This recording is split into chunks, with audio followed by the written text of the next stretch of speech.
పుత్ర ప్రేమ మాతృప్రేమ ఎంత ప్రేమ తల్లి నీకు ఈ సూతనందుడి పైన. మరి ఇంత ప్రేమను నాడెక్కడ దాచావమ్మా? ఆనాడు అస్త్ర విద్యా పరీక్షా సమయాన ద్రోణాదిగా పెద్దలందరూ కలిసి కులహీనుడా సూతుడా సూతుడా కులహీనుడా అంటూ అగ్ని సమ్మిట్ లాంటి మాటలతో నా అభిమానాన్ని ప్రతలు కొడుతుంటే, కాదు కర్ణుడు సూతుడు కాడు, వీడు నా బిడ్డ అని చెప్పుకోలేకపోయినాడు. ఈనాటి నీ మాతృప్రేమ ఏకాశంలో కలిసింది తల్లి.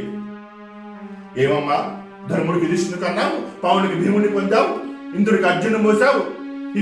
ఇవన్నీ ఇష్టమయ్యాయే కానీ లోకసాక్షి కర్మసాక్షి అయిన ఆ భాస్కర వరలబ్ధుడు నీ కొడుకు అని చెప్పుకునేందుకు నీకు మనసు రాకపోయిందా తల్లి?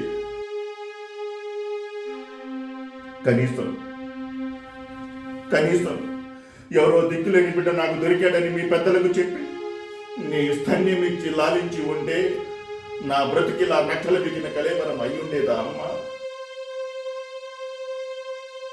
ఏడవకమ్మా ఏడవ. ఇప్పుడు ఏడ్చి మాత్రం ప్రయోజనం ఏముంది?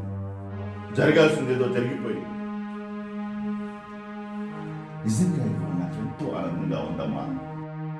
నా తల్లి, నన్ను కన్న తల్లి, ఇన్నాళ్లుగా నాకు దూరంగా ఉన్న తల్లి, నా ప్రభువుకు శత్రులై చెరుచుచున్న పాండవుల కన్న తల్లి నా వద్దకు, ఈ కురురాజ్యాంగ సుశుషాపరుడి వద్దకు, ఒక సూతునిగా బతుకుతున్న నా వద్దకు వచ్చి, నాయనా కర్ణ, నువ్వు నా బిడ్డవరా అని చెప్తుంటే నా ఆనందాన్ని ఎలా చెప్పుకోను తల్లి?